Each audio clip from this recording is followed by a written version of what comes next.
Good evening, everyone. Welcome to Glen Walter on this beautiful evening.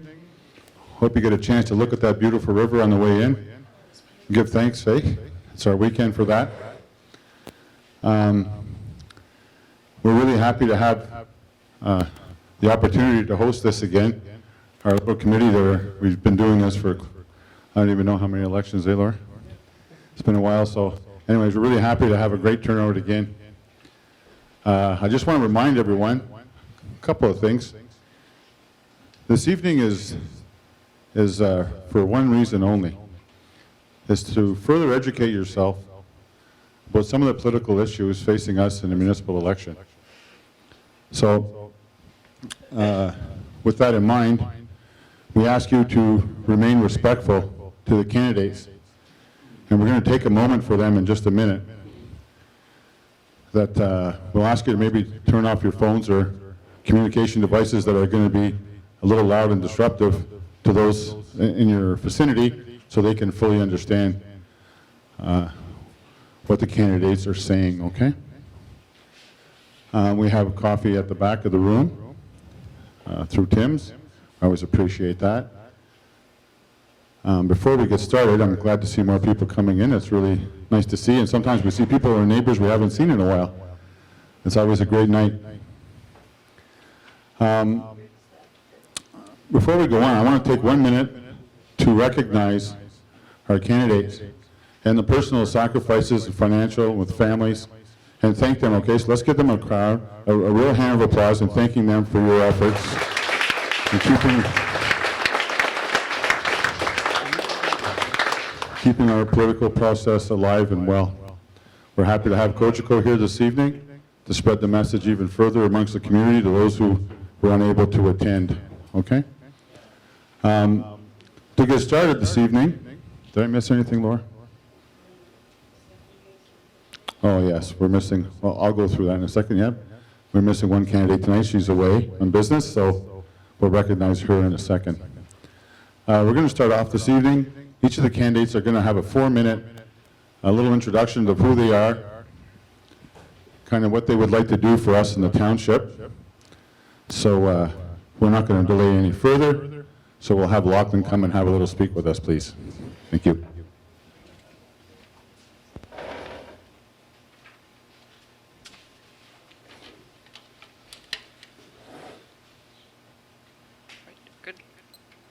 Good evening. I'd like to thank the organizers first. This is a great undertaking. I'd like to thank everybody in the crowd for supporting your community, and I'd also like to thank my friends and family who are going to bear a lot of the burden for this campaign.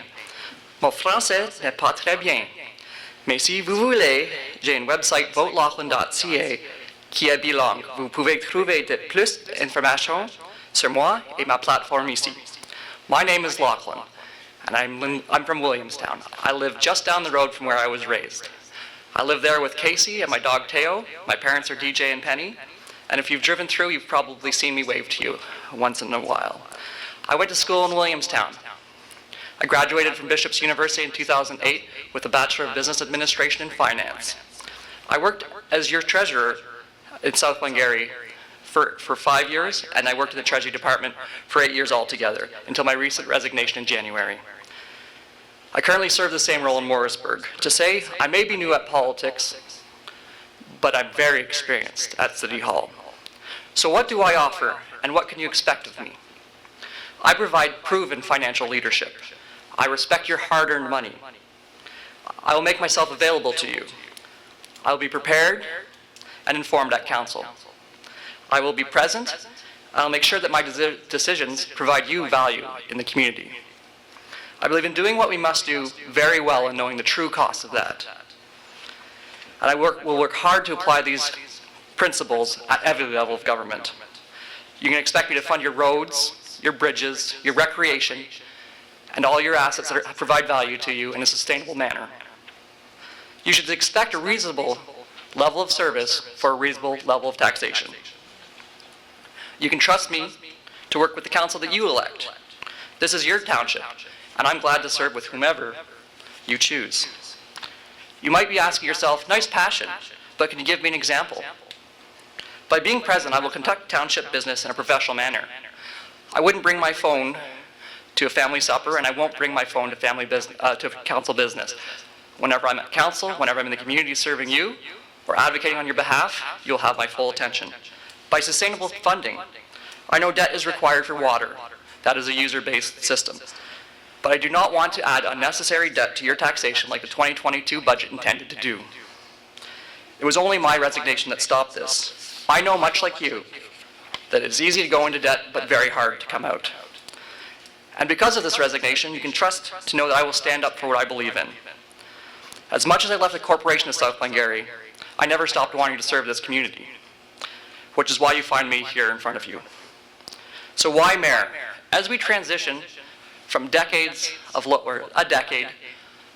low inflation and surplus of government funding, and we transition to high inflation, high cost, you need proven financial leadership at the chair. That is a must. So how will I operate as your mayor? My guiding principles will be 4 things. Teamwork. We will listen, debate, and together provide value to the community. Well-delivered services. You will feel heard and respected. Quality infrastructure, as I mentioned before, will fund all your assets in a sustainable way. A vibrant community. I see it. Just look at Glen Walter Park and the great work that community did. Over $125,000 raised. And the township supported that. That's an excellent model. Community-led, township-supported. If elected mayor, I will continue to support the community, with you, and for you. Thank you.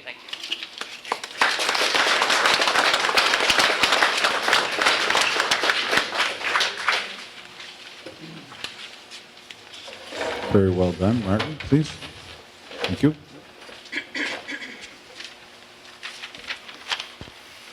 Hi, everybody.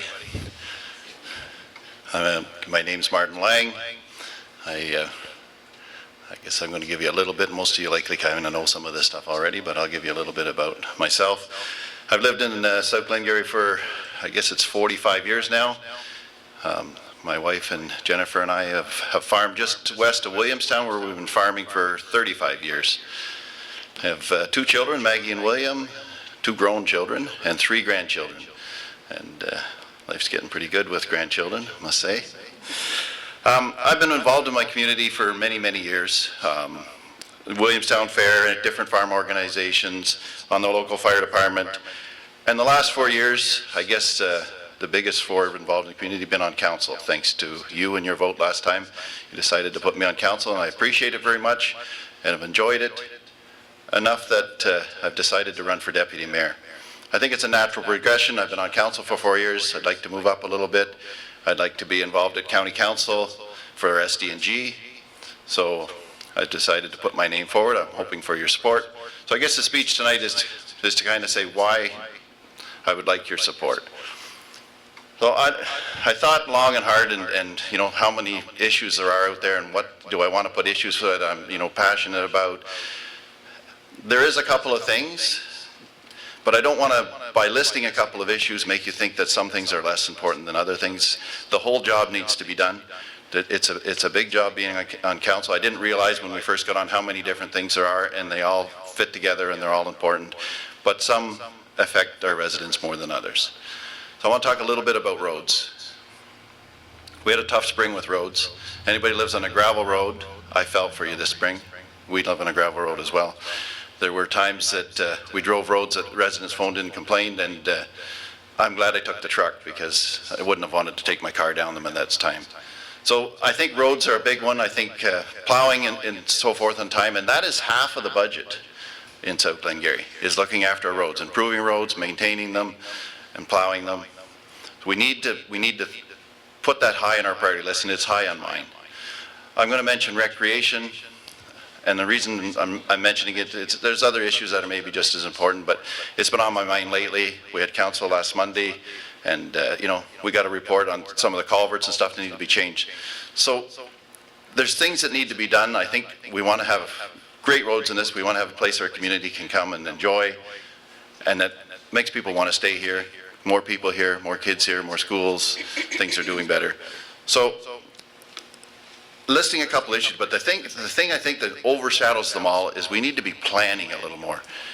Planning for things like the peanut line. If we want that as a main hub in our community, we got to plan for that. For our roads, we need to plan because costs are going up like this, and we don't want our taxes to go up like this. We're hoping to keep the taxes just climbing slowly, but the cost to do our roads are going up 15 to 20% a year. So we need to be thinking and planning how we can make that work. And then I think the other issue over the whole thing is the environment. We have to do these things. We need these things, but we have to keep the environment in mind as we're doing them. And I think we've come to realize that. So I think I'll kind of just wrap it up here that I've enjoyed being on council the last 4 years. Really enjoyed it. I'm hoping you'll give me a chance to stay there and be your deputy mayor. I've been involved with many different committees and so forth as I can. When I'm on these committees, I always try to think what's best for South Glengarry, what's best for our residents, and I'll continue to do that for you. So I'm hoping to get your vote this year for deputy mayor. Thank you very much. Thank you very much, Martin. We'll hear from Sam McDonnell.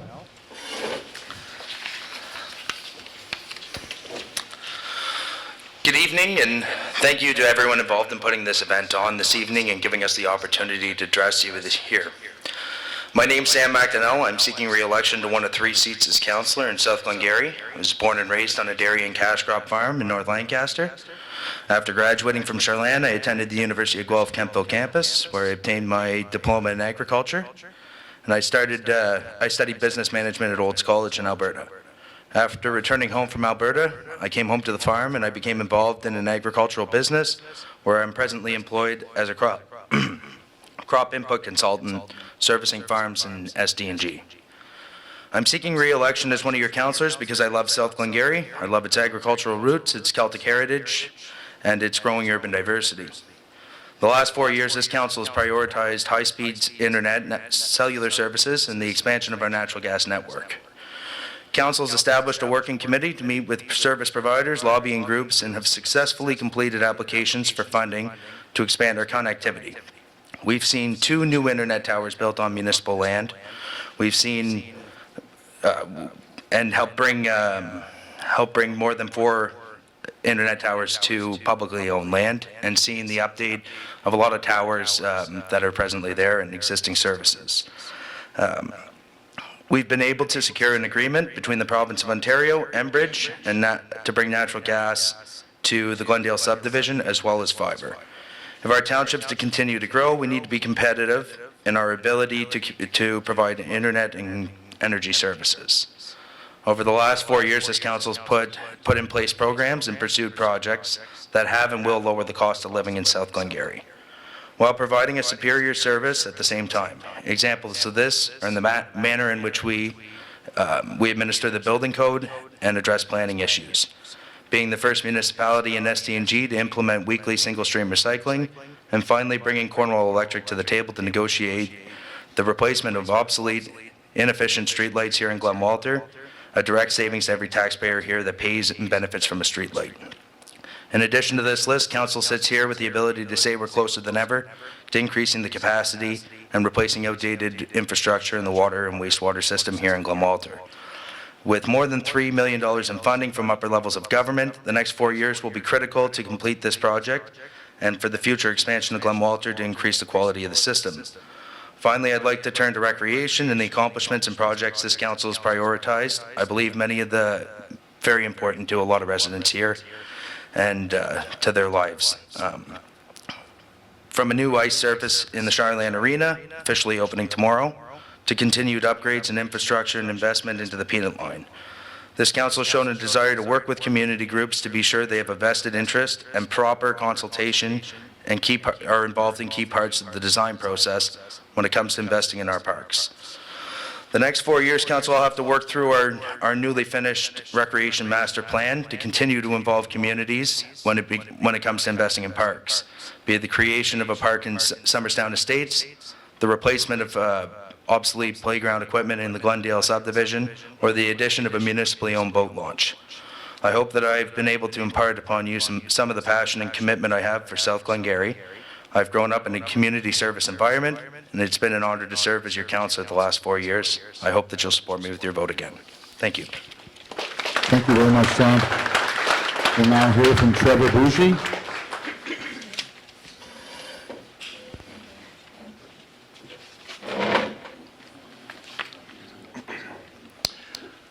Bonsoir, mon nom est Trevor Bougie. Good evening, my name is Trevor Bougie, and I was born and raised in South Glengarry on a small hobby farm in a family-owned and run business in Summerstown Station. I understand the importance of supporting local and the value of community and hard work. I graduated as an Ontario Scholar and valedictorian from Charlotte District High School. I spent 3 years in the Canadian Armed Forces, where I learned a lot about leadership, teamwork, and dedication. I successfully achieved a bachelor's degree in education and an honors degree in physical education from Laurentian University. This foundation has propelled me to become a respected teacher within the Catholic District School Board of Eastern Ontario. My wife Laura and our 2 sons, Connor and William, are happy to call South Glengarry home. It has been an honor serving the residents of South Glengarry as a councillor for 2 terms, from 2010 to 2018. I've served on many committees and I've been an active volunteer in the community. I'm very passionate about our township, and I will always dedicate the necessary time and effort into making the tough decisions to ensure the residents of South Glengarry come first. I'm currently on the Community Improvement Plan Committee, a committee I helped create with Council in 2016 to help support our local businesses. My 4 priorities are: number 1, infrastructure. Prioritize natural gas distribution, increase cell coverage, and faster broadband across South Glengarry. Continue to improve an asset management plan for roads, bridges, fire services, recreation, water, and wastewater. Number 2, agriculture. Promote local solutions at all levels of government and look for innovative ways to support our important agricultural community. 3, business. Grow our economy through marketing, economic development, and the community improvement plan. Expand and further develop our self-sustaining assets, such as the airport development. And 4, community. Support community groups and our museums by providing grant money through 50-50 contributions. Ensure volunteer firefighters have the necessary equipment and training, and continue to promote mutual aid with our neighbors. Continue to showcase our Celtic branding and local artists as well. With Council, I can be a strong voice in delegations with other local municipal governments or with upper level of government to advocate for our infrastructure projects. Projects such as high-speed internet, cellular reception improvements, and natural gas expansion are all areas that can continue to be improved upon. I can also help with the hiring process to ensure we have the right staff to put policy into action. I'm familiar and well-versed in municipal politics and our procedural bylaws. I am passionate about our history and committed to our future. I want to continue to make a positive impact in my community. I'm an approachable, bilingual, and visible member of this community, and I've attended or volunteered at local events my whole life because I love South Glengarry, like many, and want to continue to see it grow as I raise my family here. I want to work with the elected council, community groups, and individuals to enhance the quality of life for our residents. Whether that is a splash pad, park upgrade, waterfront access or improvement, arena enhancement, saving a historical building such as the Bishop's House, helping businesses access improvement plan funding, a road, or just pointing someone in the right direction. Through my 8 years as a councillor, I've learned a lot about the process and procedures of how the township operates and the importance of the Municipal Act. I've made my voice heard on many important issues. It was my motion requesting that the province designated paramedics an essential service. My motion had support from many municipalities across Ontario. From this process, we're able to get an additional paramedic in South Glengarry.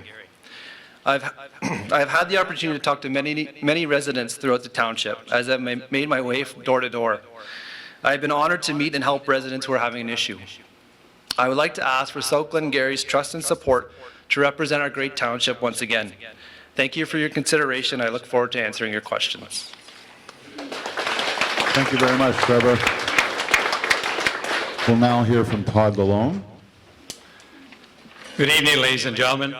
Thank you to your TV for covering this event this evening, and especially to our local barber and the great committee who's here this evening in regards to putting this on and bringing us back together to hear what people have to say. A little bit about myself. I've been lucky the last 16 years to be your representative on the Catholic District School Board of Eastern Ontario, representing Cornwall and Glengarry. The last 6 as board chair, and the previous 5 to that as vice chair. I'm proud to call South Glengarry my adopted home. I make no secret of that. But the reason we run for politics or get involved is because we want to make a difference. And that's why I put my name forward. This evening I'm bringing my platform or priorities to you. But first and foremost I want to thank my wife, as well as my daughter, for the support they have given me, as well as my campaign team, who have worked with me for many weeks now throughout this campaign. Has been said, and I will say again, as we crisscross this community, we hear different people saying different things. You're going to hear a lot this evening. But ladies and gentlemen, remember, one area does not suit the needs of all. Every area has its own identity. So when we built our platform as a team, we took that into consideration, making sure we brought everybody's issues to the forefront.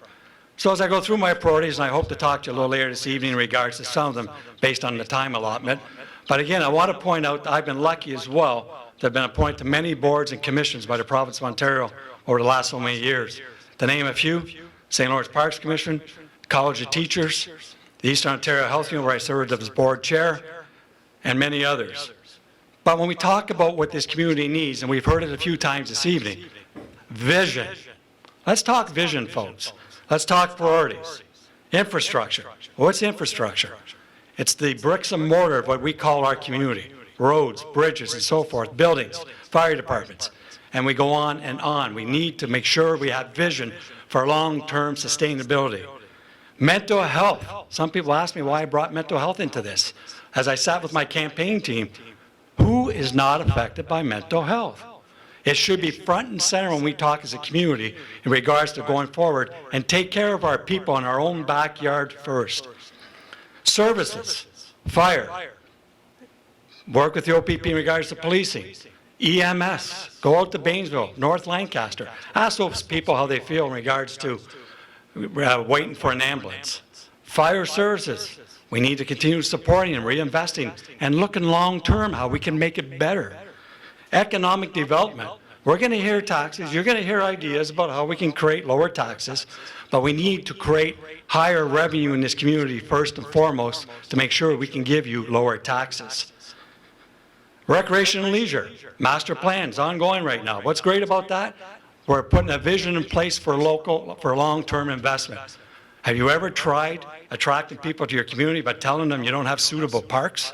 Thank you and kudos to the people within South Glengarry for taking the initiative to lead by example, especially in Glen Walter in regards to building their park. The funding's going on right now as we see and hear out in Bainville and other areas. Kudos to our community residents. Internet, based on where you live, may not be an issue. May be an issue to other people, and it is. Reliable electricity. You may have it tonight, but somebody else in this area may not. Environment. My full-time job with the City of Cornwall is Parks and Landscaping Supervisor. We can talk environment. And agriculture. Ladies and gentlemen, we cannot forget who feeds us. So, when we're talking about going forward, let's have a vision, let's work together, and let's look at the council you're going to put together and make sure it works for you. Make sure your council is accountable. Thank you. Thank you very much, Todd. We'll now hear from Jacqueline Milner.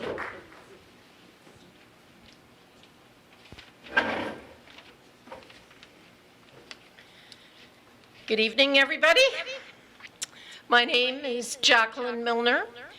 And number one, I'd like to thank you all for coming here this evening and thank the organizers, in particular Chris from Gilles' Third Generation Barbershop.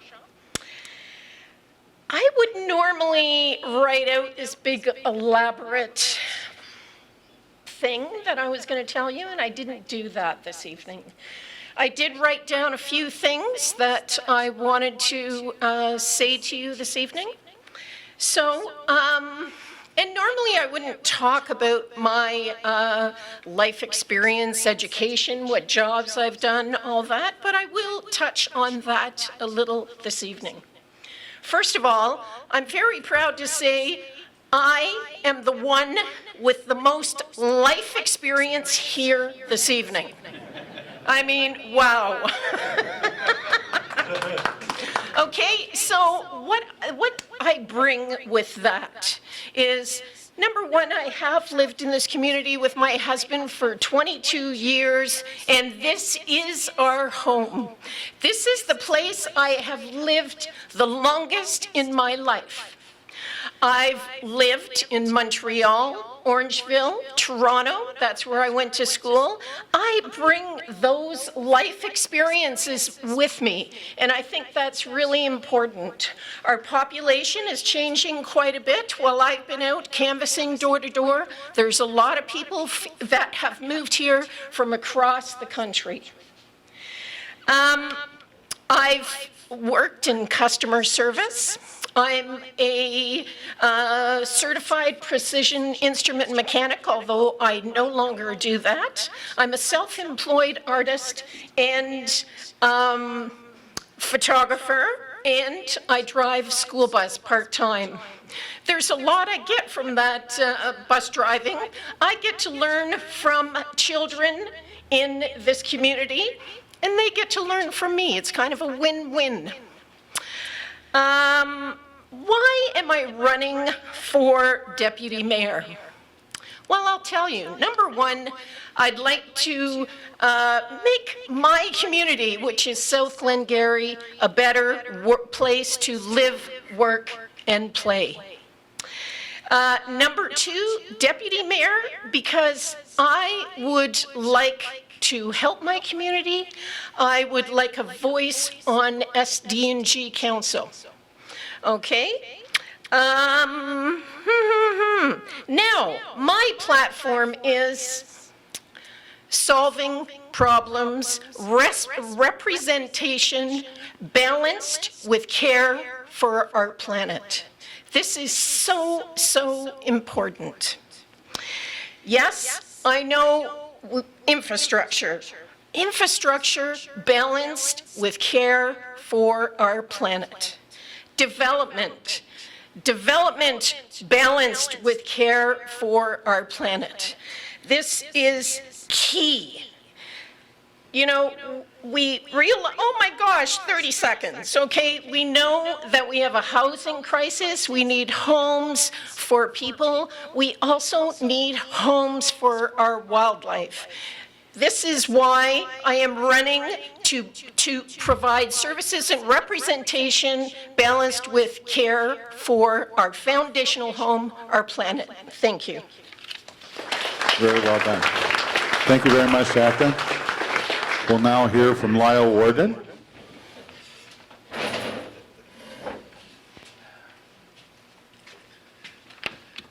Good evening, folks. My name is Lyle Warden, and I'm running to be your mayor for the next 4 years. For those of you who do not know me, I was born and raised here in South Glengarry. I attended Williamstown Public and Charland District High School. I graduated in 1999 and started working for the family business, delivering fuel oil and pumping septic tanks. Throughout the years, I have been in many of your backyards, and I know the roads like the back of my hands. I now sell real estate with RE/MAX Affiliates Marquee, and I currently live in Banesville with my partner Fabio and daughter Eva May. I was first elected as a councillor in 2014. In 2018, I was elected deputy mayor. Over the last 8 years, I feel I have gained the knowledge and experience to guide us into the next 4 years. One of the first things I learned being on council was that it takes 3 votes to get anything done. And it's so important to learn that. And it was learned the hard way. This past term, we have seen a lot of changes in the way we did things, and we had to adapt on the fly. And your council did. This council had the courage to make the necessary changes needed to be done right from the get-go. We negotiated out of the Glengarry Sports Palace. We made many crucial staffing changes that were necessary. For example, in our building department, I would sometimes get 3 complaints a week in peak season. Now it's down to less than 3 per year, if that. In 2021, council unanimously directed staff to rein in spending, and we achieved a net tax reduction. It was our way of helping the residents through the pandemic. It was the least we could do. This also happened at the county level. In fact, our mill rate is still lower than it was 2 years ago. At County Council, I was very proud to support funding the Maxville and Dundas Manor redevelopment projects to the tune of $6 million combined. These projects are so crucial for many families in SD&G. Another project that I'm proud of was the opening of the Glengarry County Archives building in Alexandria.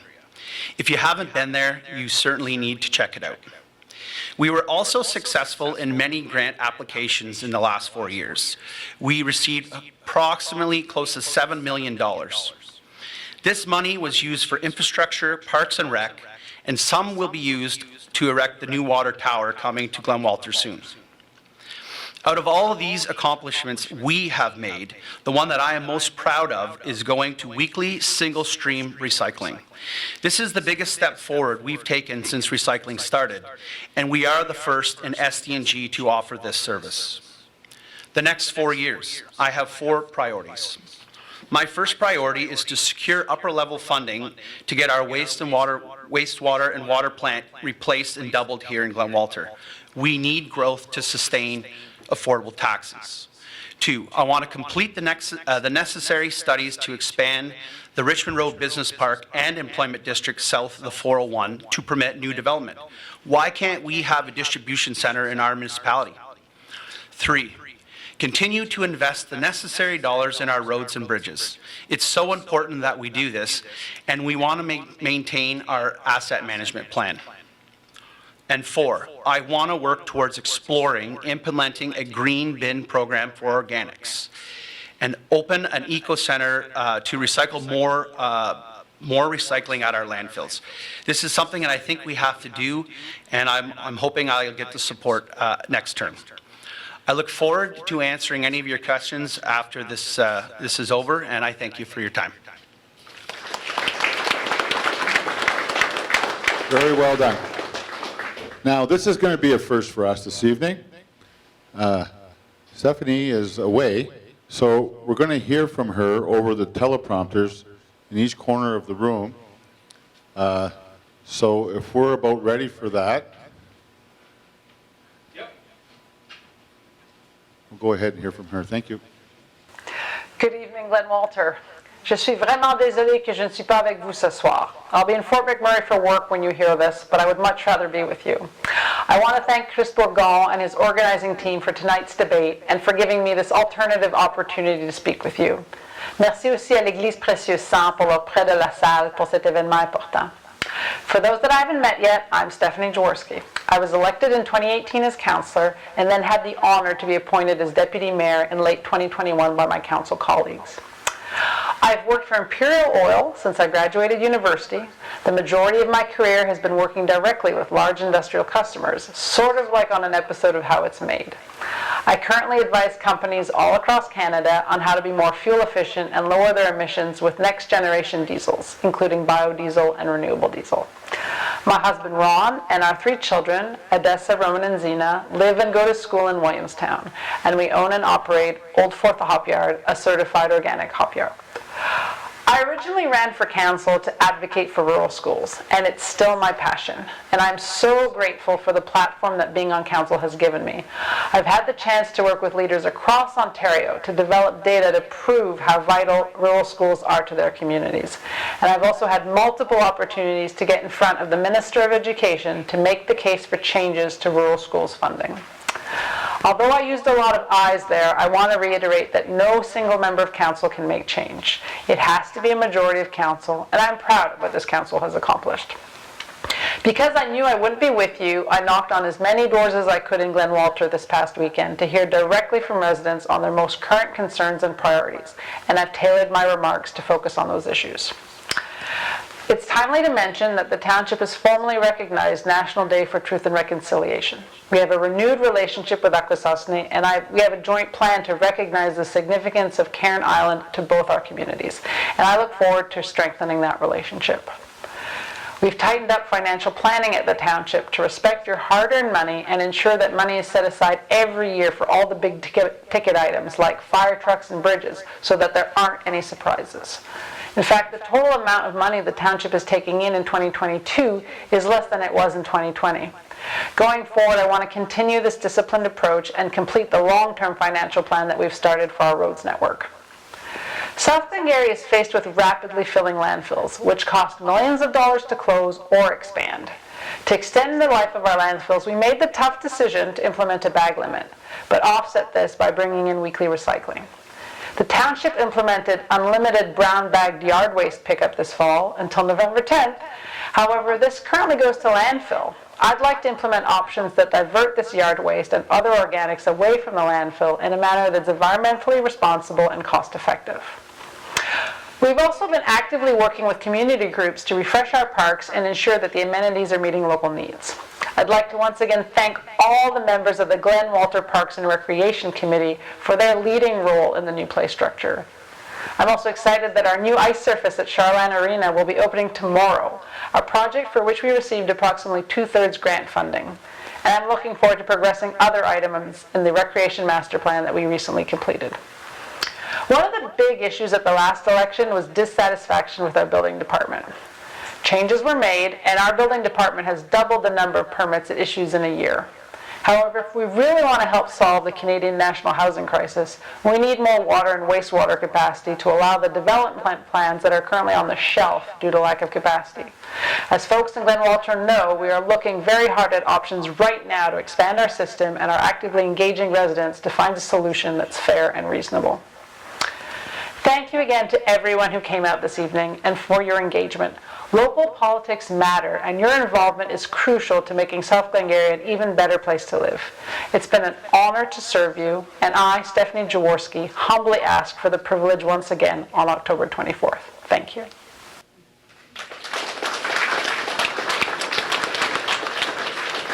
How was that? Can you hear me? Yeah. That was quite impressive, wasn't it? So, needless to say, we're in pretty good hands in South Glengarry. We have some very professional people in the past, and our future looks really bright. I'm going to open the questions up to the floor right now. Sorry, guys, I should have taken back here. I'm going to open up the questions to the floor. If you have a question, you can raise your hand, and one of the gentlemen here will assist you to the front to the microphone here. We'll ask you to maybe just pronounce your name or tell us where you are and where you're from, so we can get it adjusted for. We're going to keep this very professional, don't forget. If things get out of hand, we'll address that situation, okay? So does anyone have anything they would like to ask? An individual, the council as a whole, all the candidates? Don't be shy. Oh, good evening, ma'am.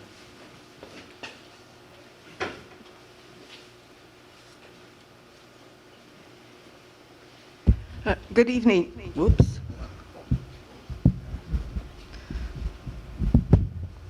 Good evening. My name is Louise Langto, and I live in Glen Walter in Sapphire Hills, which is just north of Glengarry Park. And in my near neighborhood in the last few years, there's been devastation of fields and wood areas for new building, which I can understand may be needed, but those lands have laid, barren for 2 or 3 years now, and maybe we're waiting for water development, I don't know. But my question is, what is the plan to replace the tree cover that's been lost in these areas? To any of the candidates that would like to answer?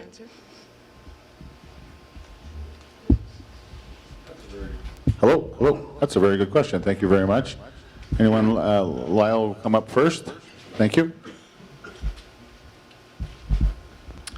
Thank you very much for the question. Last night, or on Monday night at our council, we got an update on Phase 5 of Sapphire Hills. So it looks as though that development is going to continue forward, and you will see houses there. The township does not have a specific tree replanting or tree policy, but we do, and we are going to be planting more trees on our property that we own. We had to cut a lot of the trees down in Glen Walter Park because the emerald ash borer disease. It was pretty devastating, but we are planning to plant more trees on our property, but we will have to work towards getting a policy for tree cover in other areas. Thank you. All righty, we'll hear from Todd. Thank you. 1 minute. Thank you. Thank you, and thank you, Mrs. Langto. Again, being a supervisor at the City of Cornwall Parks and Landscape, I think it's essential that you have a tree canopy policy put in place. I'm not sure of the current council situation, but going forward, it's something that would have to be reviewed and actually put in place to make sure that we look at the long-term viability of our community as well as our environment. Again, when you talk about the ash borer, obviously it came into play in 2012-13. For most municipalities, it's about a 15 to 20-year program to eliminate all. It is a bad bug, but the truth is we have to also take into consideration what we do going into the future in regards to tree canopies and making sure we work along with our agriculture sector, making sure we respect what they have to do in their grounds. But remember, as we do go forward, a policy should be put in place. We have to make sure we take care of all and make sure our climate is protected. Very well. Jacqueline? Thank you. Thank you. So,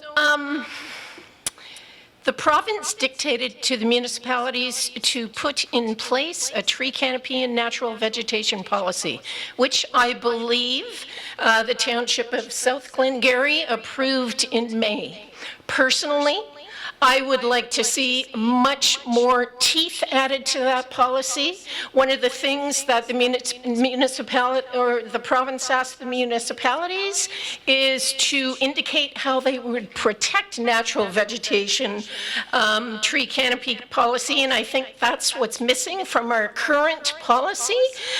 Certainly 1 tree per house at a new development I don't think is enough.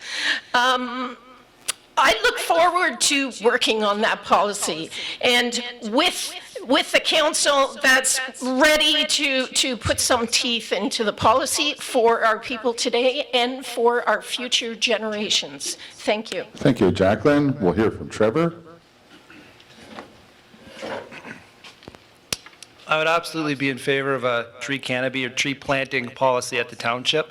I mean, we need to work with our agricultural community, so if it's on a green road, we can protect that tree coverage in the township. The example of the ash borer in Glen Walter, and then we had Glen Gordon Park having some trees being able or getting cut. So I think the township should have a policy of that we have to remove a tree, we replace it with a tree of a similar type. So I would like to put that forward. Thank you. Thank you, Trevor. We'll now hear from Sam McDonnell. Yeah, thank you for the question. The township did pass a tree canopy bylaw in May, as Ms. Milner has reminded us. At the same time, we do have to respect private landowners' rights to, we can't necessarily dictate what's done on private lands. The emerald ash borer has been a real problem in this area, not just within parks. We have a tree replanting plan in place for both Glen Walter Park and Glen Gordon Park. So as of right now, this council, anywhere we have been taking down trees, we have been replacing them or have a plan to in the next couple of years. So I guess thank you for the question. Thank you, Sam. We'll hear from Martin Lang.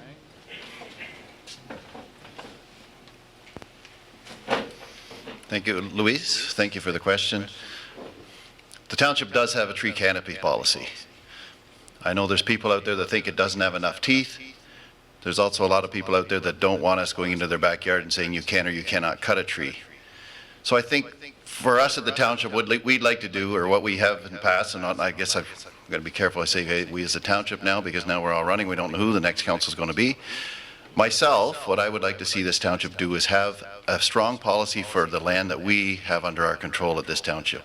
Look after the trees that we have, replant trees where possible, make sure that we're doing a good job, setting a good example. We do need to have housing, we do need to have farmland. So try to do the best we can, and that's what we do at home on our farm. We have farmland, we also have our bush, we look after our bushes as well. We think they're both very important. So, and we'd like to encourage everyone else to do the same. We'll now hear from Lachlan McDonald. Thank you. So I think this is a planning issue because just at the onset, any subdivision needs to apply either $1,000 per lot, and the township has always taken the money. There is the option to own the parkland, and then what we can do on that parkland is keep it green. We can have passive recreation through those trails. So fundamentally, the next subdivision probably can't do much about this, but the next subdivision, perhaps we keep that land and we keep it for green purposes. Thank you, Lachlan. All right. That was a very good question. Do we have anyone from the floor with another question? Sure.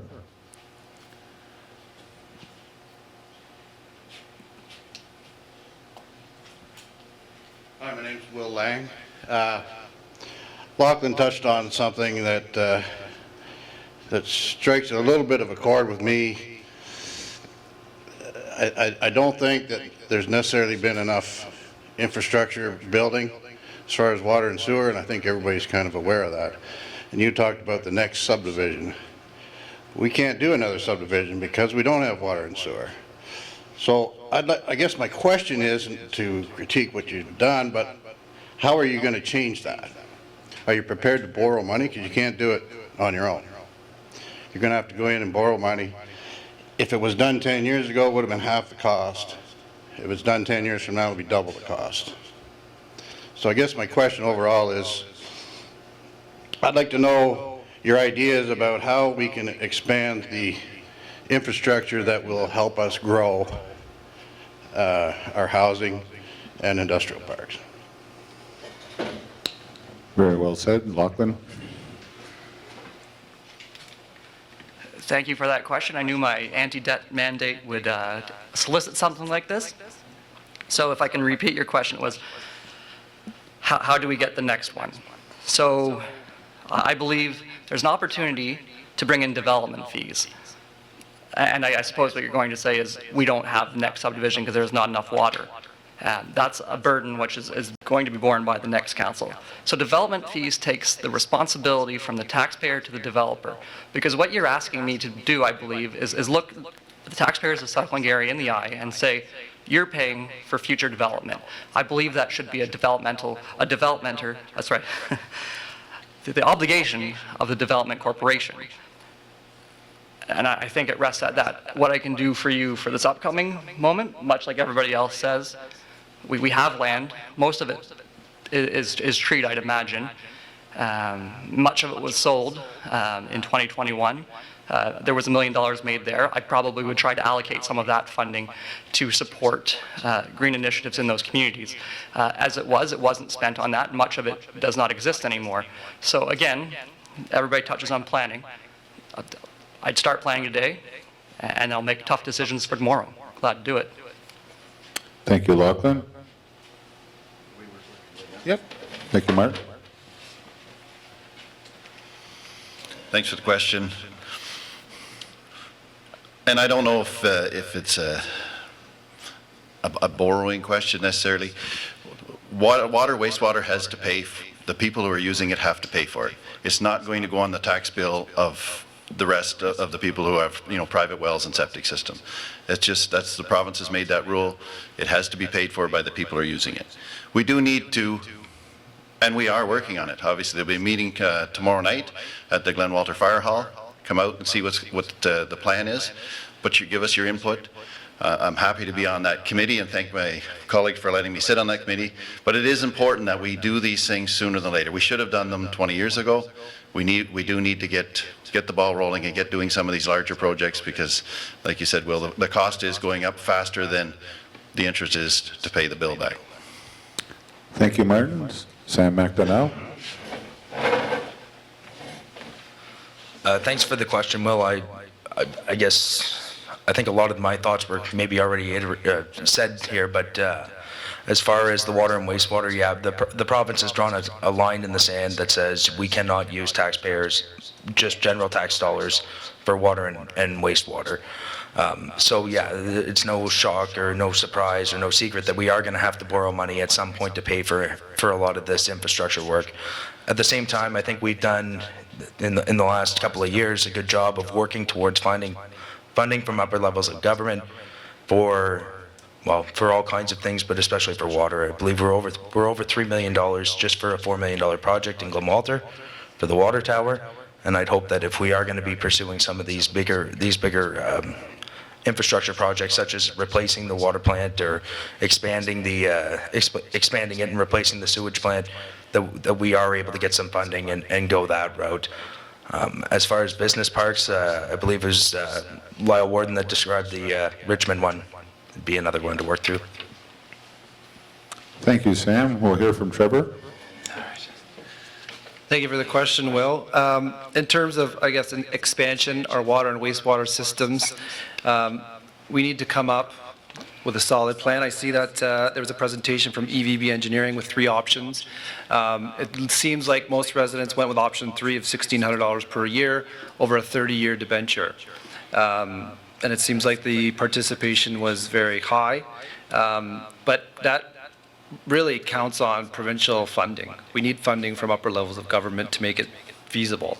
And so we're not putting the burden on the taxpayer for those systems. So that would be my point on that one. Thank you. Thank you, Trevor. We'll hear from Todd Lalone. Many years ago, there was a council member who's passed away now that told council we'd be in this predicament long-term if they didn't act at the time. He's now passed, we're in the predicament. No long-term vision, no long-term planning. Infrastructure needs to be planned and have a vision. Now we're in a situation when you talk about investment into your community, we don't even have the services to give to these people. Why? No vision. So ladies and gentlemen, it's time that we look forward in regards to how we plan. We need to work with our upper levels of government. Boy, we're in a riding that's served by an MP and MPP who are blue, and one sits in the government. We need to work closely. I know council is, but we need to go further and let these people know the burden that's laid on the people of this area. And if you want long-term investment in your community, you have to put infrastructure and services in place. Thank you, Todd. We'll hear from Jacqueline.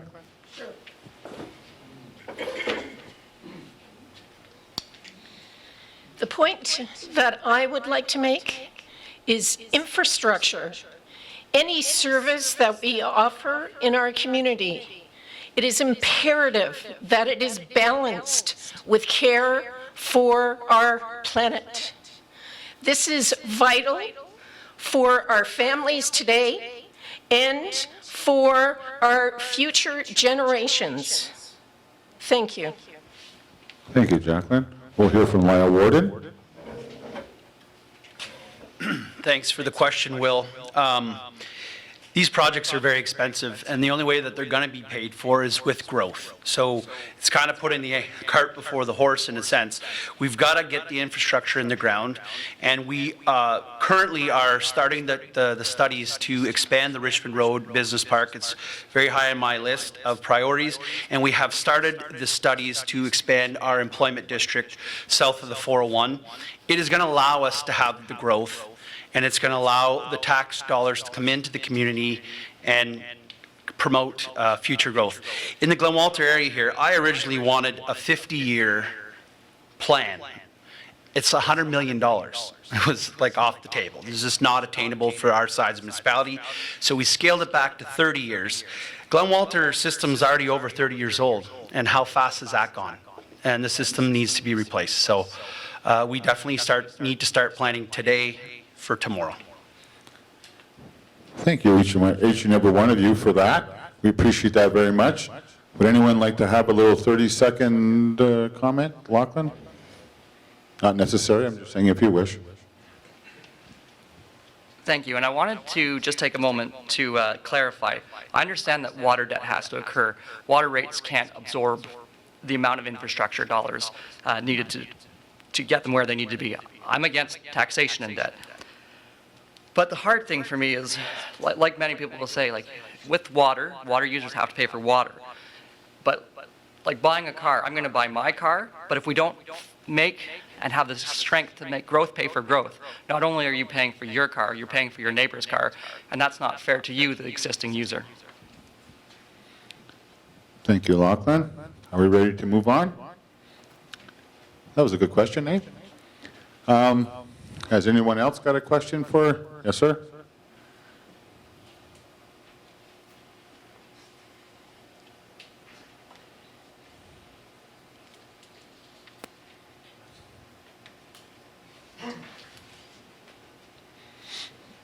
Ron Hall, a proud resident of both Williamstown and the Glendale sub. So, question, I've heard all of you have been good. Infrastructure, i.e., Williamstown, I call it the cell hole, or the black hole of the cell service. So I know this is, I've talked to some of you already, and I think you all feel that. So I just want an update in how you guys are going to put what do we call that? The telco's feet to the fire, keep them going. Secondly, I'm very intrigued with the idea of natural gas for the Glendale. So again, how do we keep, I mean, there's lots of promises. There is a person sitting at that table who knew how it was when we worked with Enbridge. So, and I appreciated the involvement of my council at that point. So please. Thank you, sir, for your question. Want to start this way this time? Lyle? Thank you very much for the question. So through the at the county level, there's a group called the Eastern Ontario Regional Network, and it was formed by the Eastern Ontario Wardens Caucus. And so that caucus covers, I believe, from Peterborough right to the Quebec border. And we lobbied the government as one voice to say, listen, we need coverage across Eastern Ontario. And they were able to get over, I believe, about $225 million secured from the upper two levels of government. And there was also some money invested through the counties. I don't have that number with me. This project is being rolled out as we speak. I'm understanding that Rogers has the contract and the towers are going up imminently. We don't know the locations, but I can assure you that your local government representatives have been working hard on this file. So it's coming, and I agree with you, Williamstown is horrible for cell service. Thank you. Thank you. Would anyone else like to comment on that? Sure, go ahead. Thank you. When you're talking about gas and internet and whatever sources we may not have out here, I think what we got to do, and I appreciate what council is doing so far in regards to making it work, but as elected officials, you can't expect us to have all the answers. The one nice thing about door knocking right across this community is you get to meet experts right in your own backyard. And many people out there, all we have to do is tap the right people, work with the local government, and let them do some of the legwork on our behalf. There's a fellow I spoke to in Redwood Estates. He works as a gas representative for Eastern Ontario. He asked me, he says, how come nobody's reached out to me? He said he's reached out to Town Hall. So when we have experts in our field, experts in our community, bring them to the table, get their input, and make sure they're part of the team to build on your services going forward. Thank you, Todd. All right, Trevor, sure. Thank you. So just to wind it back a little history for you. When I was first on council with Jim McDonnell as mayor, we were one of the first townships in SDNG to get high-speed internet.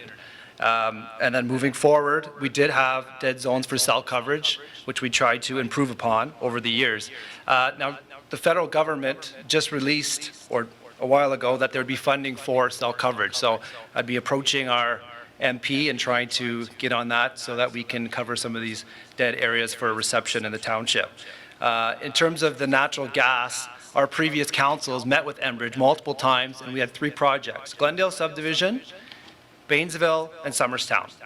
Right now, Glendale Subdivision was just announced, and Somerstown Regional Airport's a phase 2. So we had 2 projects on there, so I'd like to push forward on those projects in the future. Thank you. Thank you, Trevor. We'll hear from Sam McDonnell. Thank you for the question. I guess if we look to the Glendale subdivision, the funding has been announced. We are going to be getting natural gas in there. At a meeting not long ago, we were pushing actually our Enbridge rep, looking for answers as to when it's going to get done, because in our opinion, it should have been done.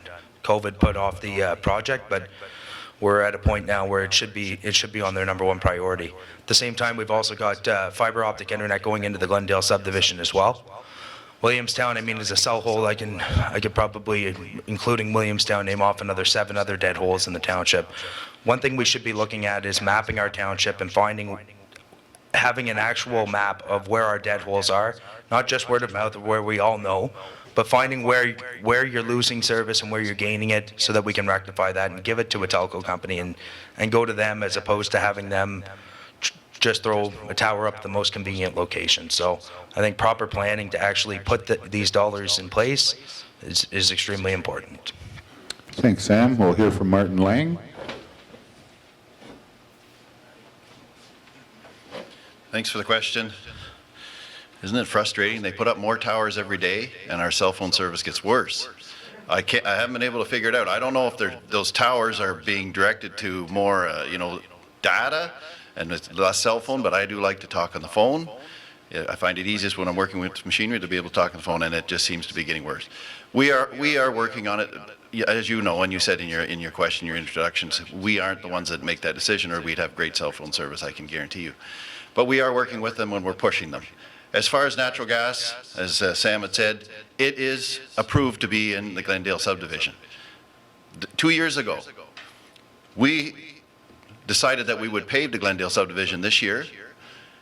It didn't happen because the natural gas didn't happen. We want to make sure the natural gas gets in first before we pave it. We don't want them to tear up the roads, putting in the piping in the ground. So we're frustrated. I talked to somebody 2 weeks ago at Enbridge. She promised she would call me back and tell me when it was going to start, and I haven't heard from her yet. So we're working on it. Thank you very much. Great questions, eh? That's awesome. Now, any more? We got time for a few more. Where are we at, Laura? 8? 8? Yeah, we got another hour. That's good. Yeah. Sure, please. Hang on, George. We'll get. Right. Thank you. So I'm Steve Reed. I live on Monroe Mills. Now, I'm a bit confused when you guys were talking about planning and debt, and it seemed to be you were conflating the two. So I just want to hear it from you guys, because when I speak to my, neighbors, they are outraged that you guys would borrow money. So the first time, like in 200 years, South Glengarry is going to borrow money. So I just want to hear a yes or no from each of you. Will you put South Glengarry in debt? Yes or no? Would you vote for debt? I think this time we'll start at this end and go this way. Thank you, Lachlan.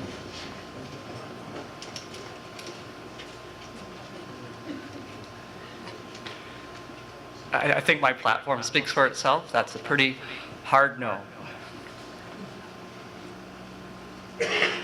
Go ahead, Martin, if you wish. Thanks for the question, Steve. Yes, but they give me a minute, so you're going to get a little more. But yes, I would. And the reason is very, very simple. And the reason that you would put yourself in debt to buy a house, if you wanted to save $300,000 to buy a house, by the time you save that money, the house is $600,000. And we're at a point right now where our road system needs a good amount of attention. The costs are going up 15 to 20% a year. We'd be better to, I'm not saying to waste it on roads that maybe don't need to be done, but we need to do something to some of these roads that need the attention right now. And I'd rather pay 5% interest than 15% extra cost the next year, 15% the next year. It doesn't make any sense to try to save it to do it. Now, I don't think we need to go heavily in debt because we have a good reserve. And I think we need to look at restructuring some of our reserves, and we can, I'm leery to go in debt, but I think we do need to do it. Thank you, Martin. We'll hear from Sam McDonnell. Thanks for the question. I guess at this point, I'll say the same thing as Councillor Lang has said. You know what, at this point, we have $260 million worth of infrastructure, just roads, water infrastructure, and bridges. That's not including some of these culverts that we probably could have changed 5 years ago had we known, or 3 years ago had we known, for, I don't know, $50,000, $60,000. Now we're looking at culverts, just the pipe costing $100,000 and $300 for install. The inflation on this is ridiculous. Well, I think on my first budget, I think 1 kilometer of tar and chip was $42,000. Now it's $78,000. At what point do we go, we should have put a lot more money into our infrastructure? Hindsight's 20/20, but we've got to really focus on proper planning and not waiting to do some roads and waiting until they're in bad shape. Because people pay enough taxes here that they shouldn't have to drive on garbage roads as well. Thank you, Sam. We'll hear from Trevor. I think the big point here is to have a plan, asset management plan. You can budget and forecast your costs. McIntosh Perry had a document, 500 pages, about every single road in our township and what shape they're in. With that document, you can come up with an asset management plan, come up with a plan to repave those roads over time. So to me, unless it was an emergency situation, the tax money coming in should pay for our projects in the township. Thank you. Thank you, Trevor. We'll hear from Todd Lalone. Sorry, so that was a no? asset management plans are put in place to make sure you have money long-term to actually fix them. Will I incur debt if it's required? Absolutely. Due to the fact that this is the future of our community, and you have to make sure your community thrives, you have to make sure you put the proper resources in place. Sometimes you got to make a tough decision, and I think some of us are making it tonight, and we're not worried about getting your vote. We're trying to look out for our future. Thank you, Todd. Jacqueline? I agree with what Trevor and Lachlan said. Thank you. Thank you, Jacqueline. We'll hear from Lyle Wharton. So in 2021, EVB did a roads needs study for our municipality, and they updated the one that Trevor referred to. In that study, they recommended we spend $6.5 million a year just to maintain the roads where they are. We are going to not be able to continue the way it's going without borrowing money. Do I want to do it for every project? Absolutely not. But absolutely, I have no problem borrowing money to invest in our roads because it's coming to us whether we like it or not. Thank you, Lyle. Everybody gets 30 seconds if they'd like to make another comment.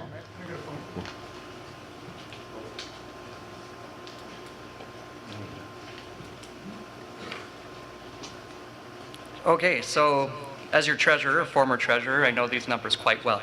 $9.6 million is what you're taxed. $7.8 million is the nearest. Their plan, as they say, to take on debt doesn't have indirect consequences. Increased consultation, probably to the tune of $130,000 was built into this budget. Haste makes waste. Look at Lancaster. The tie-ins are done very poorly. That's what happens when you try and push too much through too fast.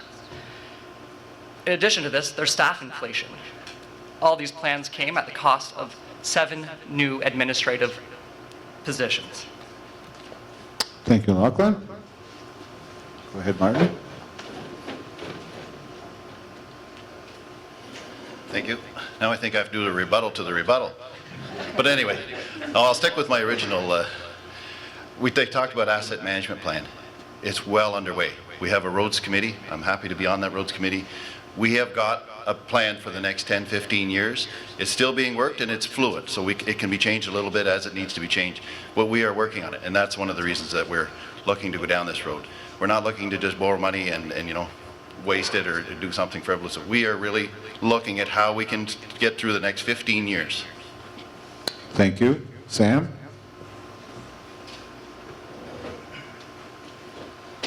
So I guess I'll just say I'm proud to sit on that committee as well with Martin Lang.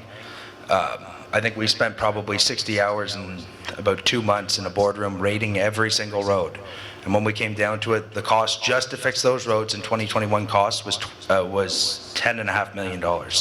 That's just roads that need to be fixed. Not new tar and chip, not changing a gravel road to asphalt, just fixing issues in roads. So we can keep going the way we're going and not borrow money, and we'll be at 15% tax rate. Thank you, Sam. Anyone else? Todd, did you want to? Just to make you feel a little bit better too, obviously the last so many years I've led a board with a $200 million plus budget. My department budget with the City of Cornwall is 3-point-some million that I deal with on a daily basis. I will assure you, if I am elected, one of the first things I'll do as one council member working with whoever I'm elected with is review.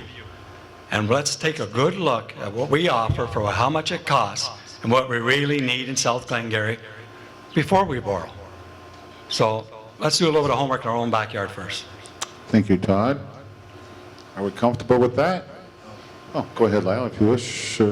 Jacqueline, sorry. So I know borrowing money in this township is a new thing, but you know what? Sometimes you got to try something new and see how it goes. So at our last year's budget, we, in principle, approved borrowing $5 million to do specific roadworks, what's kind of been mentioned. And the plan was that we would debenture it over 10 years and pay it back. The inflation is far less than the interest that we're paying, and the roads get done today. Thank you. Thanks, Lyle.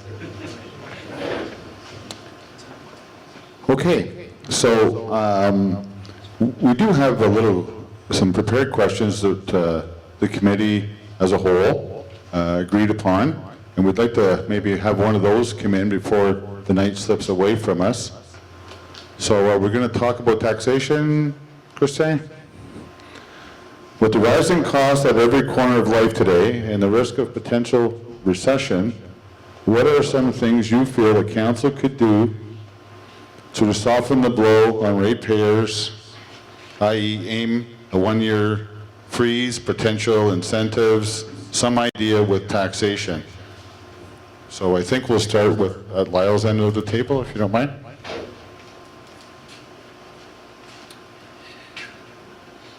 Thank you.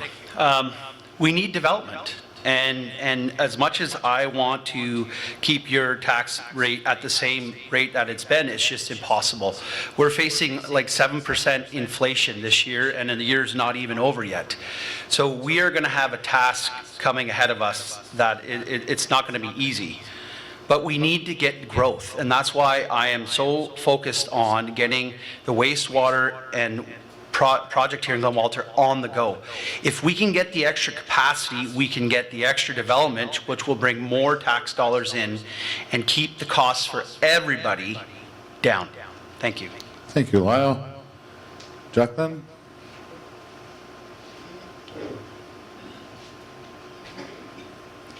Certainly, when I look around all the little communities here in South Glengarry, some of the growth that I would like to see is businesses in these communities, such as grocery stores in a place like Martintown or Green Valley, businesses that can make the communities viable within their small area.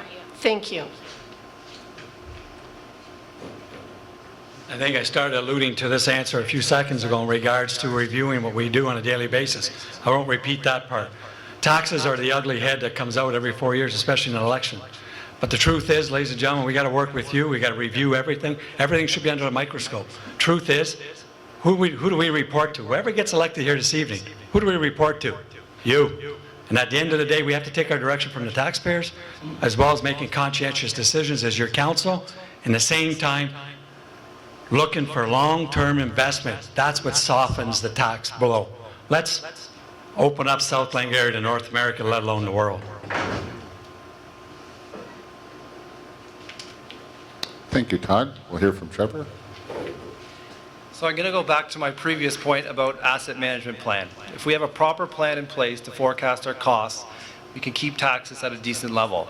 Now, going through the budget multiple times, usually the rate was around 2% for inflation. Now we're in unprecedented times. Inflation has spiked, and things are a little different now.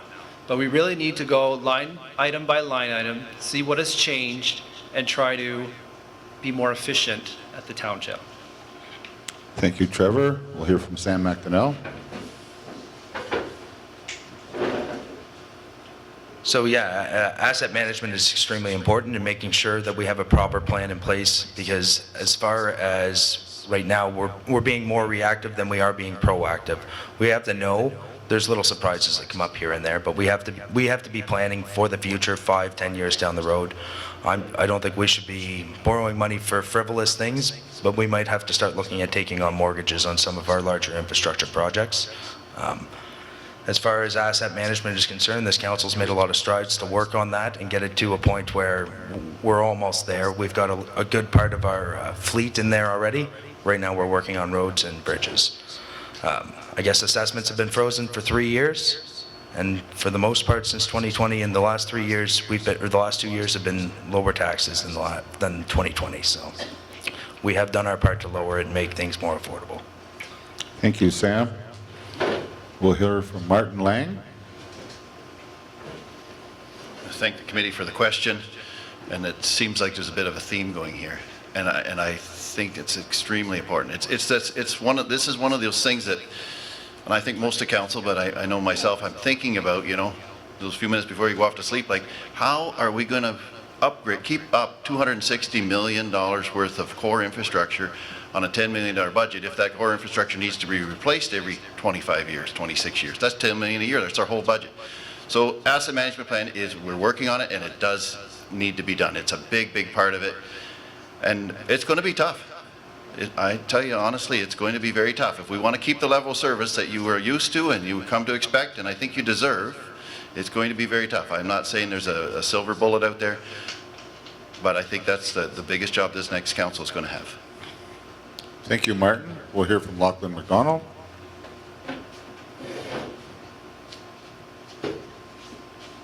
I think the answer was how to find value in the 2023 budget, essentially.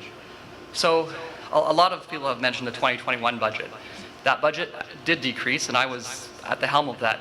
Before council even saw it, I removed $1 million from that budget because that was my direction. We actually added money into infrastructure, into our reserves, so I can find value in the budget.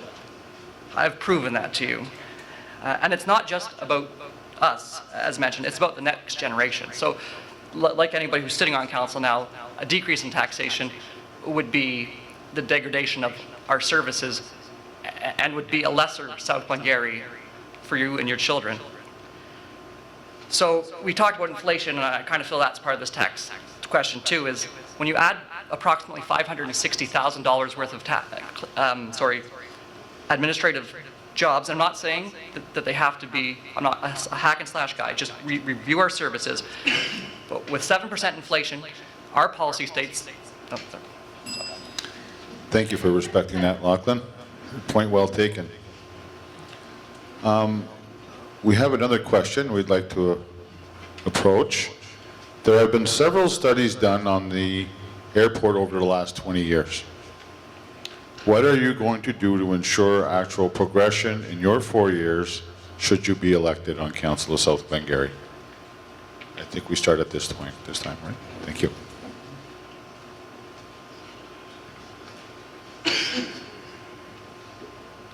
Thank you. So this is probably one of the areas which I'm least familiar with, and I will acknowledge that presently. This airport has kind of dragged on for municipalities, both Cornwall and us, for some time. Not a lot has been done, but recently this council, I believe it's public knowledge that they have advocated for grants. So they're looking to develop this airport. My core conviction, so I can't speak specifically to the airport, will be small government. I think we should be very good at the services we provide, and then do consider whether there are services we no longer need to provide. At $10,000 or $15,000 a year, perhaps an airport provides value, but I would strongly look into that, because your tax dollars do go towards that airport, and it should provide value to you, not just a small few. It's about the needs of a whole community, not the needs of a few. And I stand strongly behind that for all my decisions. Thank you, Lachlan. Martin, would you like to speak on that behalf? Thank you. Thank the committee again for the question. I personally think this airport is important. I think it's important to this community. I was there this morning, met with somebody, as I'm sure most of you realize, we got over $1 million grant to go towards this airport. It's a tricky situation though. Cornwall is involved in the airport, South Glengarry is involved in the airport, Cornwall wants out of the airport. But it's worth something to this community. Right now it's costing us $130,000 between Cornwall and South Glengarry. South Glengarry paying closer to the $30,000 and Cornwall paying the $100,000.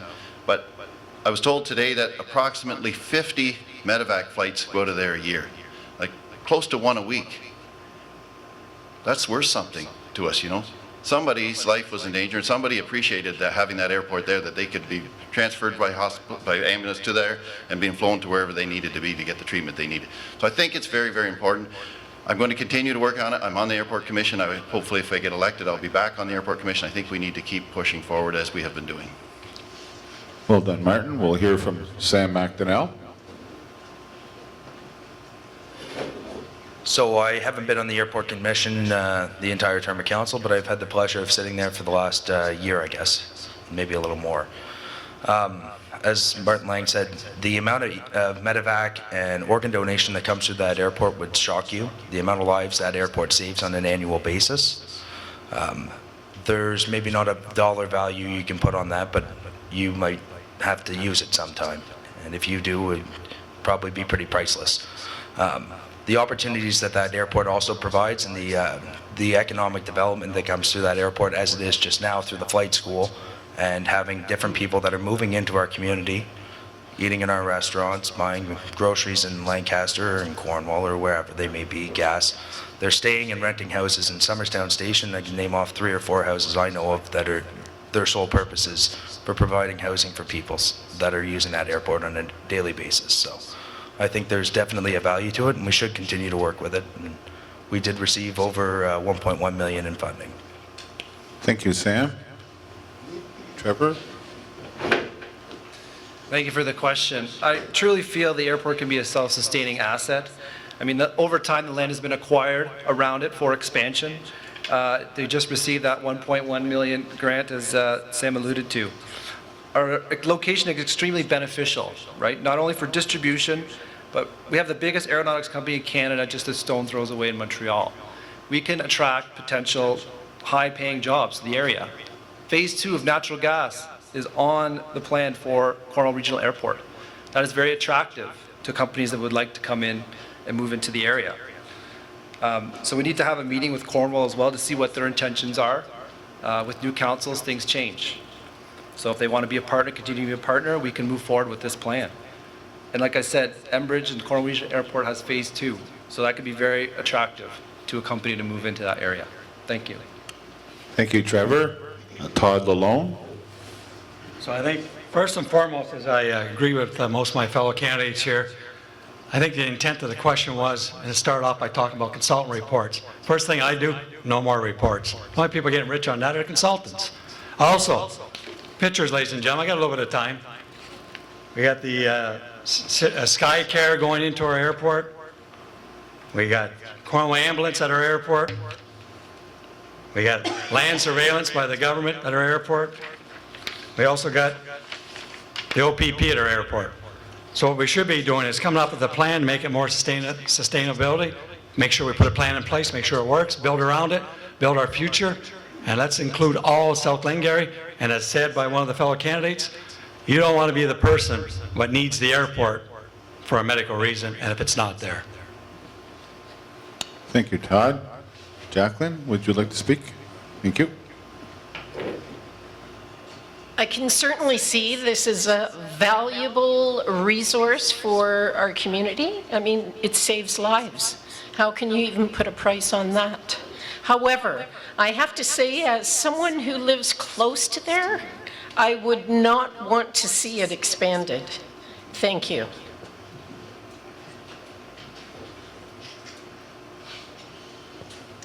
Lyle? So the airport is a valuable asset, and I want to see it move forward. The City of Cornwall last October passed a resolution saying they wanted out of this deal that we have. That goes back to 1984 with the Township of Schlottenburg. Our council, the majority of our council, wants to move forward on our own without the city. It has been very difficult. Just could never get on the same page at the same time. There is tremendous opportunity waiting for us. We've already started to undertake the employment district studies, which will allow us to rezone that area, employment district, which will in turn allow for further industrial and commercial development. Trevor alluded to the natural gas. It's all coming into place. So we're at a crucial moment. We need to get the city out of it, and then we can go. Thank you, Lyle. Any further? Would you like to speak one more time, Lachlan, in that regard? 30 seconds. Thank you. I just want to clarify that if the airport provides value to you, obviously you can support the airport. And I want to take a quantum step back, because all the assumptions are assuming that without the township, the airport will not survive. There's a robust business there that runs it already quite well. So yes, lives are important. It's not, when it comes to lives, we can't take a fear-based approach and assume that the township is the only operator that can successfully do this for the community. That being said, the airport provides value for your tax dollars, and from what they've said it has, and they've done more. Thank you, Lachlan. We're 25 after. I think Mr. Christoph had a question at the rear of the crowd.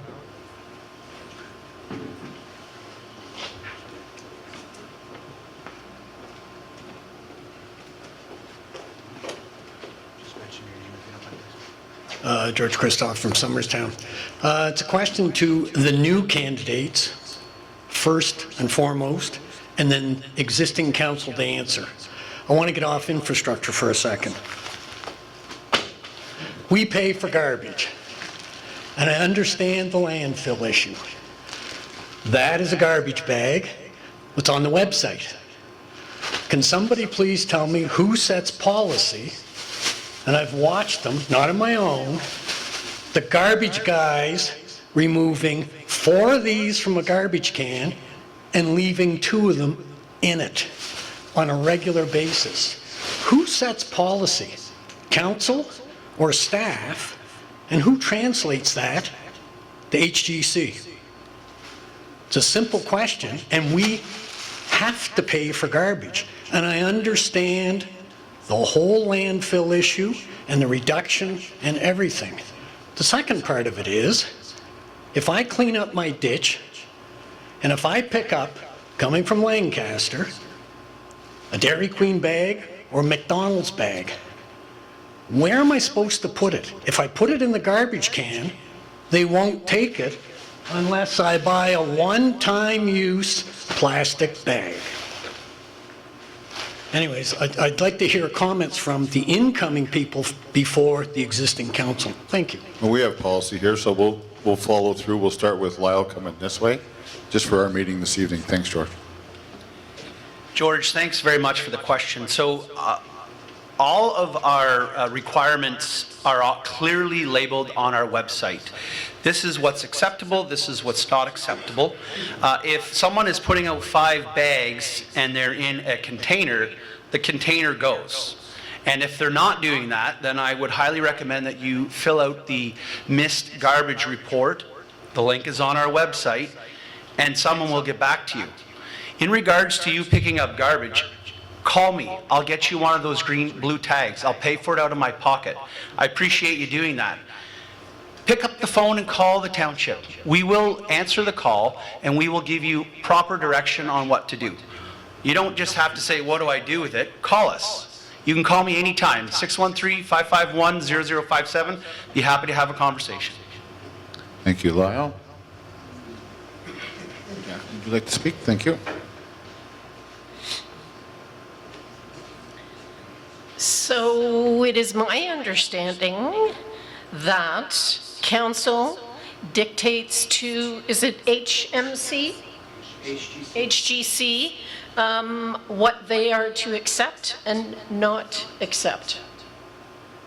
Very simple.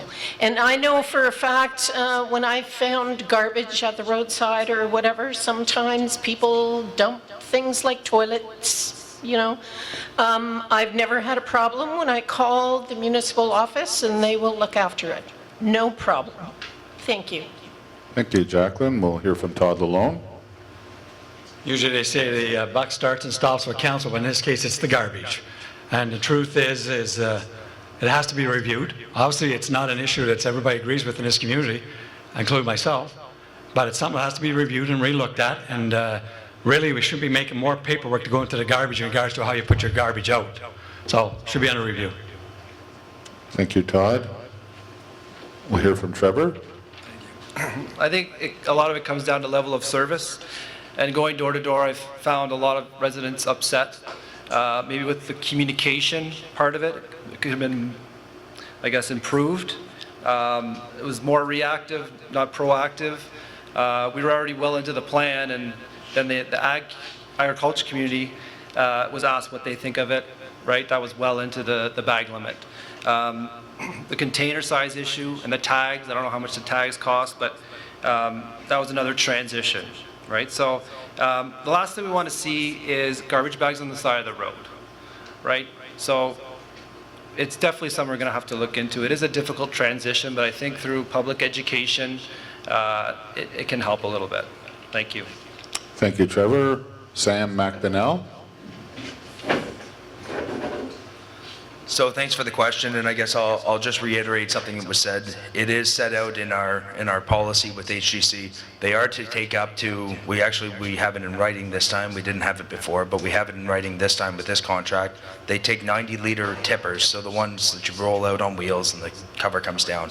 They will accept those full. Doesn't matter if there's 4 little garbage, 5 little garbage bags in it, or if it's got 2 bags. I know, George, you're saying you had an issue. Same as Lyle.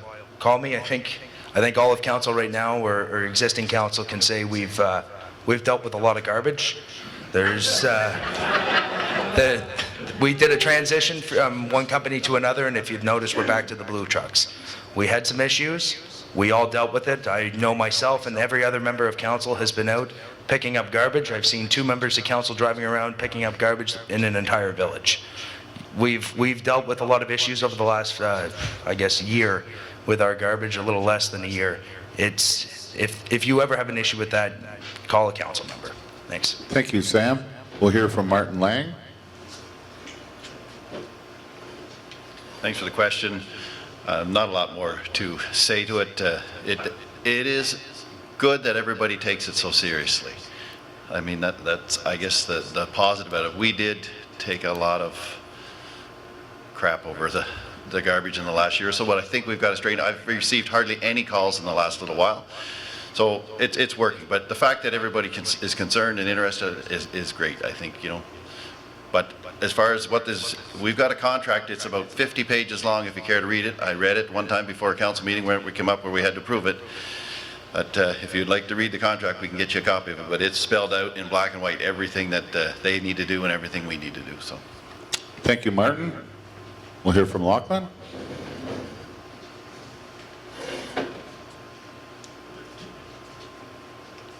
I don't think there's much to address. Everybody said it all. The policy allows for what you're asking for. And whenever you go to pick up garbage, 1, thank you. And 2, I would like to also promote a township activity. They will provide you once a year with a yellow vest and some work gloves to pick up garbage as part of one of our community programs. So that's available to you if you don't have the resources to get that yourself. If they're not picking up your garbage and you call a township, it seems reasonable to expect that administration would solve that for you, especially in the case where you're doing good for the community. You can call me if you want, or you can just call administration. They should take care of it.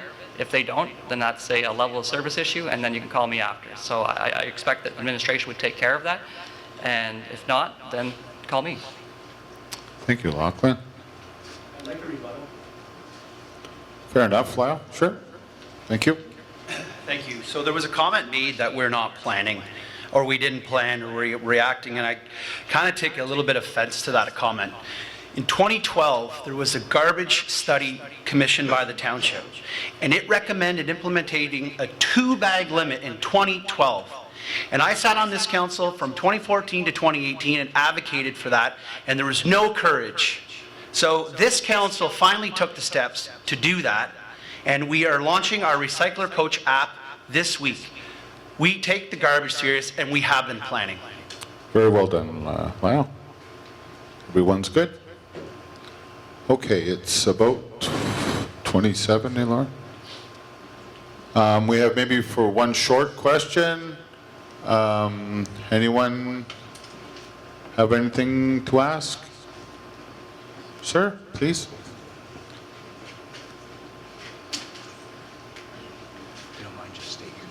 Yes. Gary Snyder. I live in the village of Lancaster. I know most of you or met you before, and I know that almost everyone up there have been on the council or has been on the council at one time.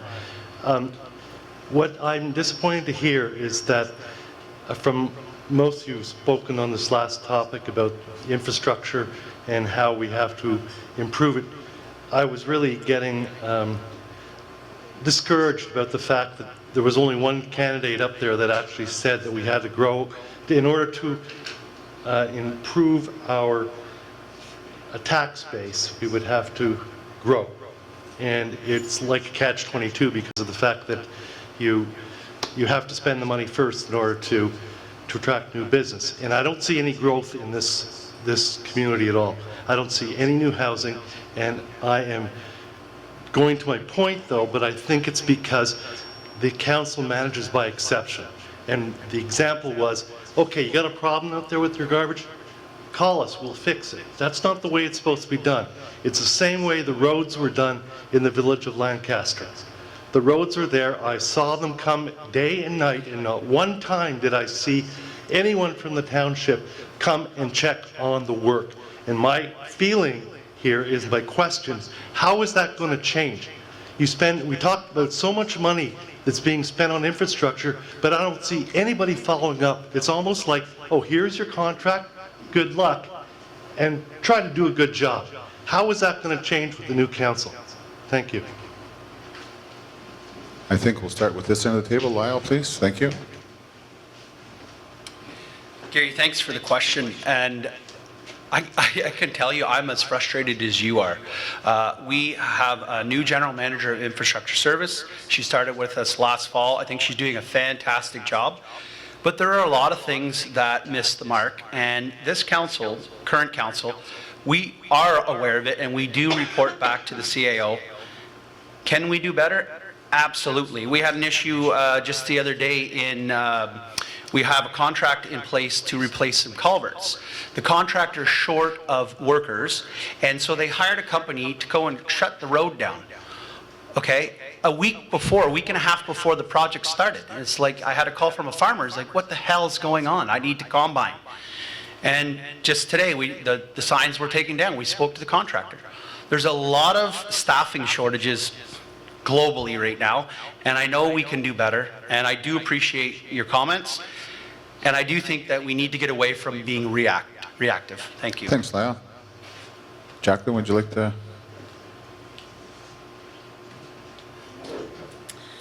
Of course, I haven't served on council before, so I'm not aware of the procedures that take place after work has happened. However, I do know of an incident in the past year or so where a contract was given out to do some brush cleaning along the peanut line, and the people that took care of that contract just went crazy and cut down mature trees, and that was quite frustrating. So certainly the idea or putting in a policy to check work certainly makes total sense. Thank you. Thank you, Jacqueline. We'll hear from Todd Lalone. Thank you. And again, following up on a comment I did make earlier in regards to increasing revenues in your municipality, that is by investment. And we got to put a plan, go back to the word and vision, and look long term. You want to take taxes and reduce them. You want businesses to thrive, reduce taxes. But in the same breath, you need long-term investment. Anybody who's in here this evening that owns a business understands and realizes how much it costs them to operate their business as well as pay taxes in this community. We all say it, and you're going to hear it many times until this election is over with. Taxes equal services, service equal taxes. You need to have a balance, and you folks deserve to have services that equal your taxes. Thank you, Todd. We'll hear from Trevor. Thank you. So, just getting to part of the question, I feel like in my experience with the new GM of infrastructure, it's been fairly positive, but all of these projects that are done in the township need to be supervised by the township. There should be a road supervisor there inspecting these projects throughout the project, not just at the end, throughout. So if there is issues, they can address it right away, not calling these companies months after to try to fix this work. So we need someone keeping an eye on these projects so that we get value for money. Thank you. Thank you, Trevor. Sam McDonnell. I guess I'll say thanks for the question, and I'll go to the roads issue, I guess, right off the hop. I know there's, as far as supervising the companies and the contractors, I agree, we should have somebody on site. We probably shouldn't be paying someone to sit in a pickup truck all day idling, but they should be checking in on them once in a while, at least, daily or every 2 days, depending on how long the job's going to take. We do it right now when we replace a culvert. Generally, our road super is on site at all times. I know I was down at a culvert replacement just a couple of weeks ago. Somebody had an issue, and I'd gone out to see it, and yeah, we had our road super on site at the time. I guess the other part I wanted to touch on is our roads needs committee. Where that all came from was council sitting there going, how frustrating is it when you see us put a new tar and chip road down, and the next year we're there with a backhoe or a hi-ho, digging it up to change a culvert that should have been done. It was done like that for years. We never had proper plans when it came to some of these underground infrastructure, and that's what we've been trying to change over the last year and 2 years. Thank you, Sam. We'll hear from Martin Lang. Thanks for the question. I guess a couple of questions likely, and maybe we haven't all said it, but we do need to have growth in our community. If we don't have growth, then the people in this room are going to have to pay all the bills themselves. Their taxes are going to have to keep going higher and higher to pay those bills. So I think it's understood we do have to have growth, and I agree with you. What comes first, the infrastructure, or and there's a little of both. South Stormont in some areas is growing fast. They have water and sewer there, so it helps. And as far as the supervision, the big jobs, there are supervisors for sure. Some of the William Street job, the Williamstown job was like 1.2 million for the south side of the river there. There was an engineering firm that put a person on site to watch that whole job every day, all day. I talked to him quite often because I stopped to see how it was going out. Smaller jobs, we're sending somebody out to check once in a while, but we could do better. You're right. Thank you, Martin. We'll hear from Lachlan McDonald.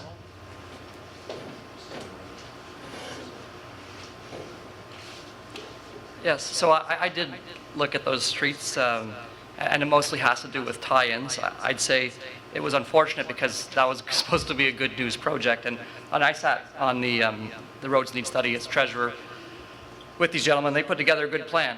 I'm not against the plan. You've heard me tonight many times mention sometimes a good idea can be delivered in a different way, and I represent that different way, but the planning, I think, has done quite well, and it has gotten better. So kudos where kudos is done. I think we're doing a better job, or I guess not me anymore, but we were doing a better job. So the hard part is with those, like the overly aggressive efforts, perhaps we'll call them ambitious to keep it positive. The cost was there, but the tie-ins are now going to have to be rolled into next year's budget. So there is a cost, not just inflation. It's that indirect cost which I wish to do. And you can count on me to make sure that what we do very well, and we get the true cost, and we deliver. Specifically, Thank you, Lachlan. Well, I think we've had a pretty productive night. We've learned a lot. I've learned a lot, actually. Some issues I was not aware of, information I wasn't aware of, and I hope you've all gained from this. We'll ask the candidates now to just reflect for a second. They'll each have a minute to say goodnight and review some things that they want to perhaps speak about a little earlier that didn't have an opportunity. And so we'll give them a minute apiece and respect that. Thank you very much. We'll start with Lachlan.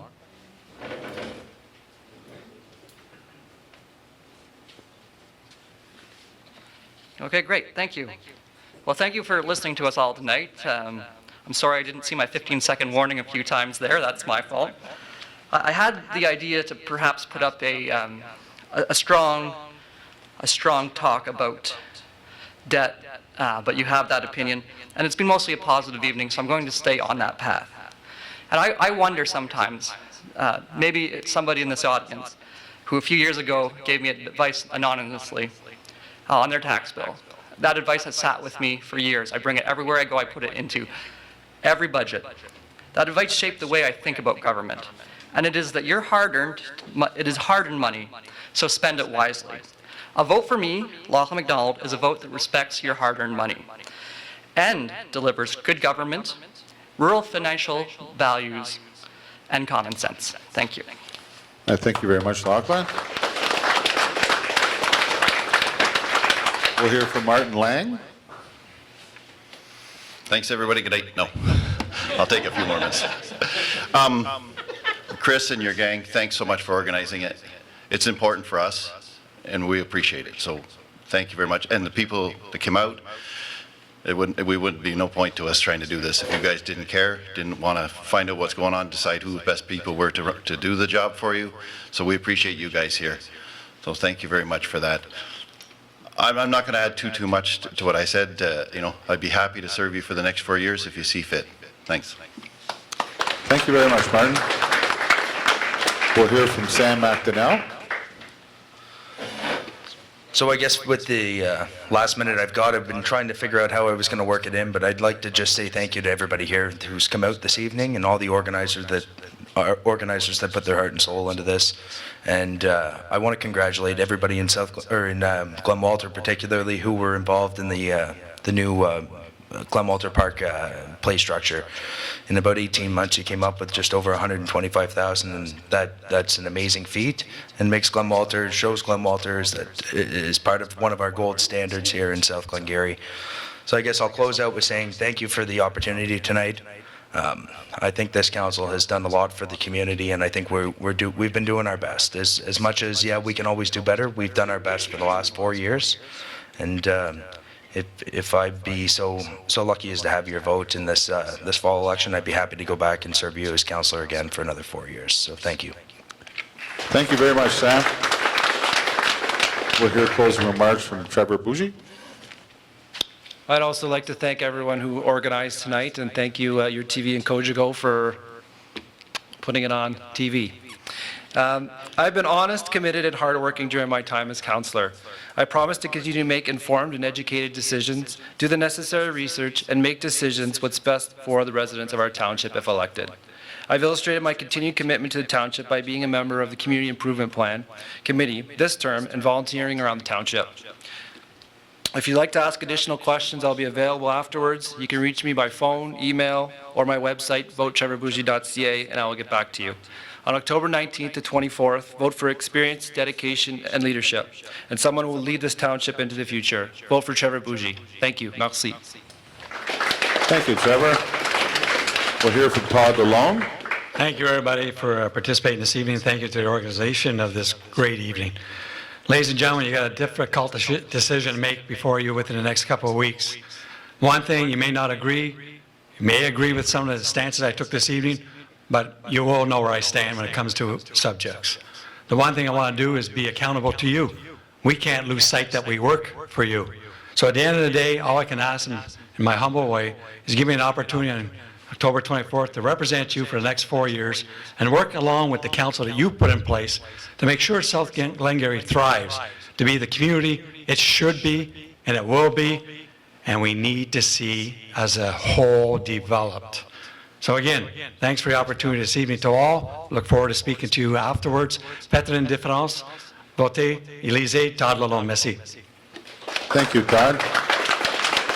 We'll hear from Jacqueline Milner.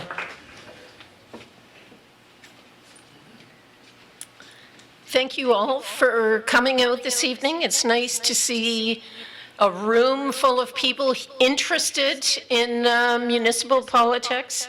Please come out and vote come out. Use your phone, your internet between the 19th and the 24th. Let's keep our democracy alive. My name is Jacqueline Milner, and I'd like you to remember that I represent progress, development, balanced with care for our foundational home, our planet. Thank you. Thank you very much, Jacqueline. We'll hear from last and not least, by no means, Lyle Warden. I'd like to take this opportunity to thank the organizing committee for making tonight a huge success. We are so lucky to have you in our community. You make it a better place to live. I would also like to thank Councillor Rebecca Luck for her service to our township this past year. You are a great addition to the team, and maybe one day we'll see your name on the ballot. I'm asking all of you here this evening to vote for someone you can trust, someone who is transparent, someone with experience, and someone with passion, who isn't afraid to get the job done. We have an amazing team that works extremely well together, and we have had a productive 4 years. I want to lead that team into the next term. On October 19th to the 24th, vote Lyle Warden for mayor. Thank you. Merci. Well said. We heard quite a few times here tonight, thanks to the committee. We thank you. We love doing this. we've been doing this for a long time, and we can't wait for another 4 years to pass. We're in good hands in South Glengarry, right? And we thank those individuals or people that are putting their lives on the ballot, you know, and for their families and their commitment. We appreciate that very much. That's why we're here tonight. We want to hear from you and support you. Chris, I think, has one announcement before we have coffee and donuts at the back. The candidates are going to be here for a few minutes if you like, or as long as you wish. If you have any further questions, you'd like to say hi, good luck, and wish them the best, they'll be here to meet you, okay? So, Chris, if you have 1 minute. Yeah. Is this on? Okay, so thanks everybody for showing up to this evening. Just a reminder that tomorrow for the residents of Glen Walter, we do have a meeting at the fire station between 6 and 8, and this is for the water and sewer development that we're looking at here in Glen Walter, okay? So for those of you who want more information about the water and sewer, who live in Glen Walter and surrounding area, I highly recommend you show up to this meeting. Again, it's from 6 to 8. It's not a meeting, but you're going to have EVB who's going to be there. There's going to be a few other people from council that is going to be there to answer whatever questions you may have. So it is an important thing. Oh, okay. It wasn't red. Anyhow, so I think it's a very important meeting for you guys who do live in Glen Walter or surrounding areas that could potentially get water and sewer. This is something that should be, you guys should show up to. So thank you very much, everybody. Thank you, Chris. Thank you, Kojiko. And thank to all the residents for your concerns. We'll conclude the meeting like this, and enjoy your night and be safe.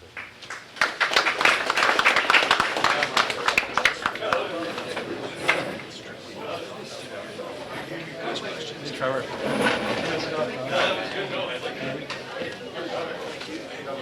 Down the aisle. Yeah, good job. Oh, yeah, one down. Jack.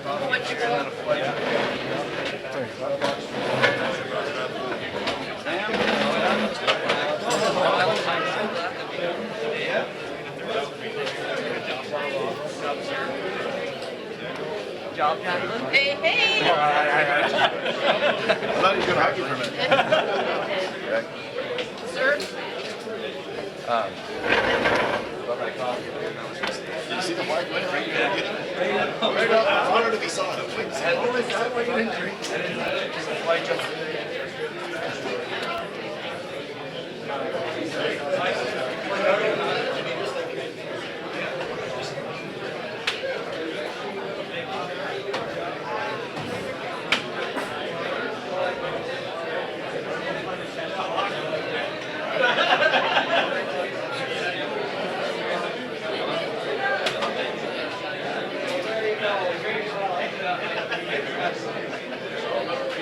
Really good. Yep, look at that.